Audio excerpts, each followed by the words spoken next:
This is Diane from Teach Pre-K, and today I want to talk about classroom management and using some love and logic techniques in your classroom to kind of maintain your cool and keep your control where it should be and the kids' control where it should be.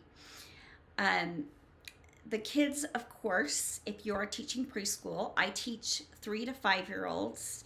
They don't have a lot of control in their life. And if you parent a very young child, for the first 2 years of life, you basically have control over when you go to the bathroom, when you sleep, and what you put in your mouth once you start feeding yourself. And those are the 3 areas that parents have the most trouble with their kids. So if you teach 3 to 5 year olds, you're teaching kids that are coming out of that phase of their life and they're having a little bit more control over some things. They've gone through those terrible twos where they're struggling with wanting independence. But they're still kind of in that phase where they want more choices. They want more control. Adults basically put them in cars, take them places, and tell them what they're going to do most of their day. So, making a child feel like they have more control over the things that happen in their day is very empowering to the children. It teaches them a lot. They end up learning a lot of things by natural consequences. If you as a teacher make sure you let those natural consequences happen or think of a good natural consequence for a behavior that's going on in your classroom. And of course, if you're starting out the year, you've got to start by laying out very, very clear expectations and very clear rules and procedures for your classroom. And that means those are on repeat over and over and over and over and over. And you pretty much keep them on repeat until the end of the year. But as the kids start knowing what's going on, you pull back a little bit on how many reminders you need to give them. But one thing that is super important and is kind of a cornerstone of the love and logic is that you use empathy and show empathy for the child. And showing a child empathy, I have found, like some people say, oh, well, it's not going to escalate the situation. I have found that with some kids, it actually does make a situation escalate temporarily because they're frustrated that they don't get what they want from you. They sometimes want a reaction like, oh my gosh, or oh, you can't do that, or whatever. If you react like, oh, shoot, oh, bummer, that is, I know, bummer, yeah, you can't, I know, Johnny is using the tricycle right now, and yeah, it's sad. How do you think we should handle this? What do you think we should do? What are some ideas? And if they don't know, you can say, you know what, I've seen other kids in the past, like, take turns or ask the teacher to use a timer so everyone gets the same amount of time. What do you think about those things? So I like to make sure that I always tell them, gosh, I understand. Yeah, that is not fun that just happened. And give them some choices, either choices that they come up with that I can agree with, or like I said, choices that, oh, you know what, some other kids have done this, because it doesn't have anything to do with me. It's not really my choices, even though the things I've seen these other kids do, they've done because it fits in my rules and procedures. Does that make sense? So in a way, I am telling them what I want, but I'm doing it in a way that takes me out of the equation because I'm the teacher, I'm the peacemaker. I am not someone who's going to do battle or get into a power struggle. It's not my deal. Someone asked me a couple weeks ago, after watching one of my class management videos where I say if one I'll let friends sit together on the rug, but I give them a little warning. I'll say, hey, you guys sometimes have a hard time sitting together. You start talking and touching each other. If that happens, I'm going to have to move one of you to a different spot on the rug. Okay? You got it? You understand what I'm saying? Yes. We will be good, or we won't touch each other. Inevitably, they are going to. I don't for 1 second think they're not going to. If they don't start talking while I'm trying to do things or start wrestling around, I'm going to be so pleasantly surprised that basically I know that's going to happen. I know I'm going to have to move them, but I've given them a choice. Sit together. Yes, I'm all for it. But if you choose to wrestle, touch each other, talk when, the teacher's talking or one of your friends is trying to tell something, then one of you will have to move if you're a disruption. They get it. So normally what happens is I'll say, okay, Johnny, I told you what would happen if you talked to Robbie. So I just can't have you guys sitting there. It's too hard for Mrs. Lee to, try to teach the class while you guys are being disruptive. So yeah, you got to go over here to this blue H over here on the rug. If they don't do that, what should I do? If they just stare at me or if they say no, I've got to offer them a choice, and there has to be a consequence if they don't do it. So what I'll say is, I know this is hard for you. I totally get it. But you got to move over to that blue H. You can do that. Here's where my choice is going to come in. You can do that walking on your own feet over there and moving your own body, or I'll have Mrs. Saber help you, or I'll help you. Well, my kids are 3 to 5 years old. They don't want me to help them with anything. They want to be independent. They want more choices, and they want more say in their life. That's where they are. So 9 times out of 10, the kid's just going to walk over to that blue H and he's going to sit down on the blue H and he gets it. Well, what if they still don't? Well, then I have to follow through. The consequence to them not is what I said it would be.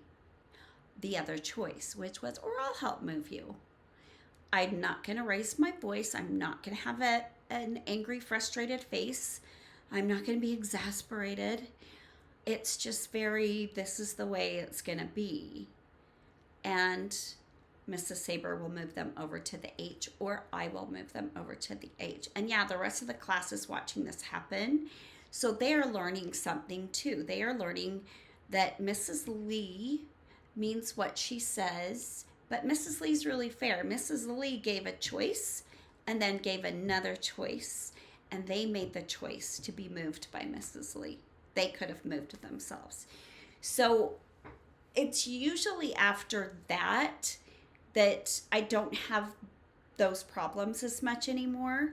It takes, 1 or 2 times for them seeing me follow through where they start to get it. If they are being so disruptive again on the rug, I'll say, shoot, gosh, I'm so sorry you're having such a hard day today. I have a little round table set away from my rug that they can still see, they can still hear, but they would be by themselves. And that's where they go if they're just struggling being around other kids. And it's not punitive. It's like, gosh, I can tell you're really having a hard time around other kids on the rug today. So let's go sit over at the table. And when you're ready, I'm giving them the control. When you are ready to join us, you can come back. And usually I don't have any problem after that. I'll use the same routine if they don't go over to the table themselves. It is, you can walk over there by yourself, or if you can't walk over by yourself, I'm sorry, I'm going to have Miss Saber help you, or I'll help you, or whatever. honestly, it takes you out of the equation. I did have one little girl kick my aide first week of school. I think it was second or third day. She kicked my aide when my aide told her that she needed to go back up to the top of the stairs and walk back down because she was jumping, and we had asked her not to jump. It's walking feet, walking feet, walking feet. Um, and I don't see anything wrong with that. Like, if you choose to jump again, you're just going to have to show me that you do know how to walk down the stairs. Perfectly logical. I mean, we've given you some tries. So she got to that point, and she ended up kicking my aide when she was up there. And I said, you need to apologize to Miss Bly. We're having snack right now, but I'm not going to let kids who kick the teachers and don't say they're sorry just come in and have snack. So say you're sorry to Miss Bly, then you can go sit with your friends. Okay, I know that's really sad because I know you're hungry, but that's all I got to do is say sorry to Miss Bly because we don't kick our teachers. She was determined not to say sorry, and she sat on the step outside the classroom, and I'd pop out periodically and say, oh, snack is so good today. I am so sad you're missing it. If all you gotta do is say sorry to Miss Bly, and you're on your way. Well, it's almost pickup time. She's still sticking to her guns, man. And I'm like, this is going to serve you well later in life. It's not serving you well now. Her mom comes to pick her up, and she's like, what's going on here? So I explained the situation. She's mortified her daughter kicked a teacher. And she said, thank you for handling it this way. This is the same way I would have handled it. And she just had to leave. And her daughter's going, but I want my fruit snacks and my graham cracker. And her mom's like, well, all you had to do was say you're sorry to Miss Bly, and now it's the end of the day and time's up. You can try for snack tomorrow. And I was like, yes, let's try for snack tomorrow. We'll just use our walking feet down the stairs. If we make a mistake, we say we're sorry, and everything goes great. She never, ever did anything like that again. She was the most compliant, sweet, wonderful child the rest of the year. But she was new to my class. She was new to me, and she wanted to see what happens if I jump down the stairs. Oh, there is a consequence. I've got to start over. Well, I'm mad that I have to start over, so I'm kicking my teacher. I know I shouldn't kick the teacher. I need to say I'm sorry. If I don't say I'm sorry, I don't get my snack like the whole time. I don't even get to bring it home with me. No, you don't. You have the window of time that we're in school to have your snack. So by not saying sorry, that was your natural consequence. You didn't get your snack. I'm so sorry. Let's try again tomorrow. I know that things are going to come up in your day where you're not going to be feeling the empathy, and you can't figure out what a good natural consequence is for an action. And don't be afraid to say, you know what? I'm going to think about what to do about this situation, and I'll get back to you. And then give yourself a minute, give yourself a breather, give yourself time to think of a good consequence for an action. Another great example I can give you where I completely disengaged and just let the chips fall where they may.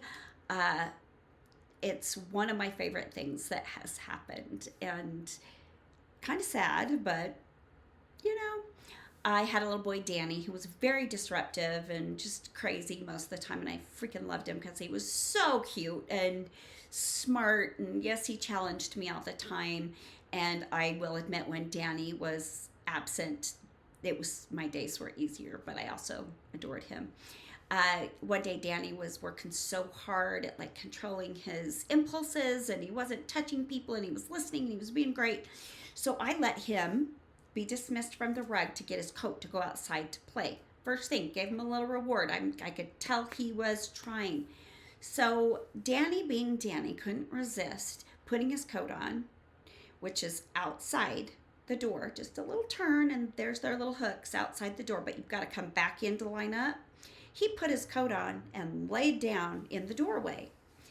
Well, I had dismissed the rest of the class. Everyone was getting their coats and boots and mittens on, and they were all going to start coming in, and there's Danny laying on the floor. All I did was put my coat on to get ready to go to the playground. I looked down at him and I said, Danny, you might want to get up because kids are coming through the door and somebody might step on you and it's going to hurt. And he's just thinking, ha ha ha, I'm so funny. And he's laughing and pretending that, he can't hear me. He's not going to acknowledge anything I said. Well, guess what happens? Danny got stepped on. It hurt. Not enough. It didn't break bones. Danny was fine. I knew Danny was going to be fine if he got stepped on. But it hurt. And Danny cried. Did I say, Danny, I told you? No. I went over, gave him a little love, said, oh, buddy, I know that hurts when people step on you. Yeah, it does hurt. Gosh. Yeah, laying down at doorways when people are walking in. Gosh, it's just not the best choice. And he never did it again. He got stepped on. I told him, that might happen. It did happen, just line up next time. And he just lined up next time. I mean, that was one of my favorite things because the consequence was immediate. It was awesome. It was great. And I think Danny learned a lot that day. And I didn't have to put any effort out. I didn't, I empathized with Danny. I was sad that he got hurt. I didn't remind him that he had been warned. I was just like, yeah, those choices we make. So choices are big. Empathy's big. Another thing that's big is I tell the kids what I am going to do. So we're lining up to go outside. It's a hard transition.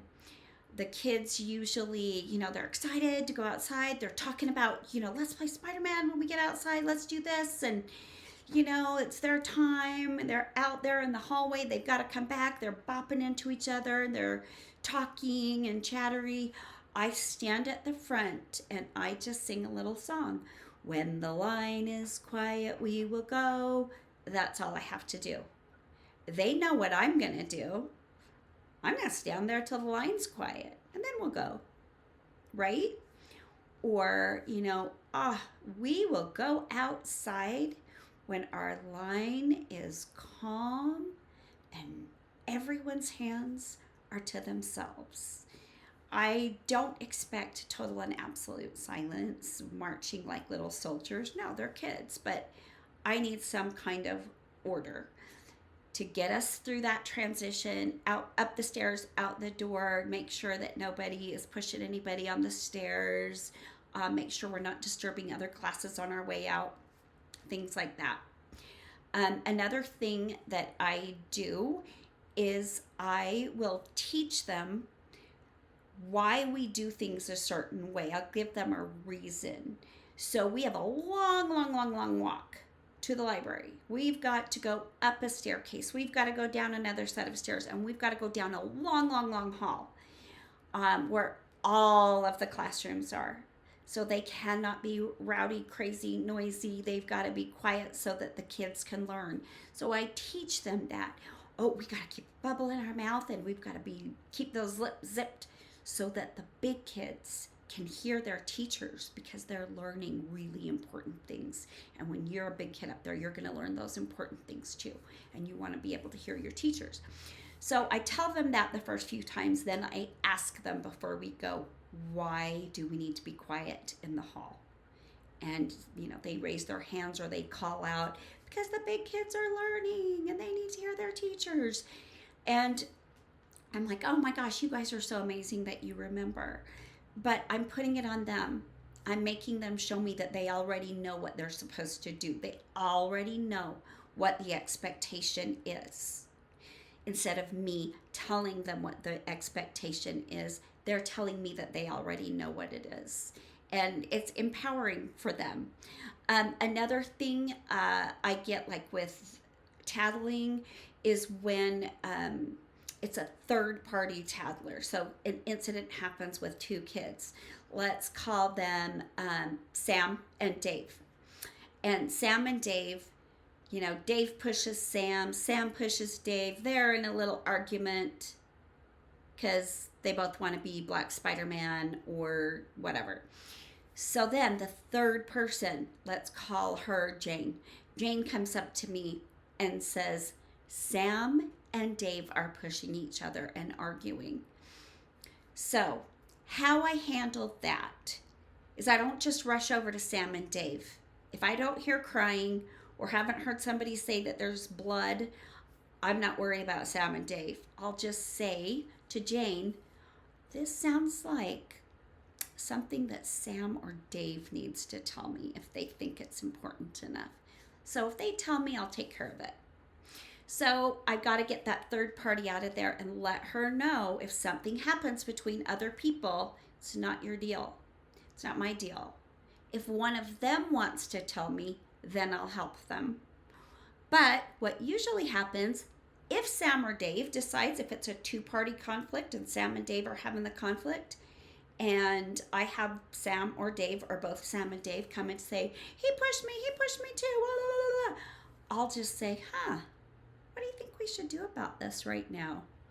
Well, I've kind of been guiding kids through, and we've practiced in class in whole group how to apologize if we hurt someone. We should keep our hands to ourselves. Why should we keep our hands to ourselves? Someone might get hurt. If we hurt somebody, even if we don't mean it, what should we say? Even if it was an accident, what should we say? Blah, blah, blah, blah, blah. So I will let the kids tell me how to solve this problem. It's not my problem. It's their problem. I'll have them tell me how to make it better, right? If they say, I don't know, then I'm going to pull my years of experience out and I'm going to say, you know what some other kids have done? They've remembered that we shouldn't touch our friends, that we should keep our hands to ourselves. So they'll think on that and say they're sorry and, they'll become friends again. Or they just don't want to play with someone that pushes them. Maybe they need to use their words and say, I don't like to be pushed. Don't push me. Or maybe they just go find someone else to play with. Those are just some things that they've done. I don't know. You guys can choose what you want to do. So I want you to think about giving the kids in your classroom a lot more choices and make sure the choices are all things that you can live with. Being super empathetic, allowing for natural consequences, and teaching them to be problem solvers. Because when you do that, you are empowering those kids, you are taking yourself out of the situation, and you're going to create a more calm and secure environment in your classroom. So I hope this has helped you guys. Put any questions below. The book that I turned to was called Love and Logic Magic for Early Childhood. It's a parenting book, but it's much easier than the Teaching with Love and Logic book, which is really big and quite daunting. So with that said, I will leave an Amazon link to that book. It's wonderful. And just leave any comments below. See you next time.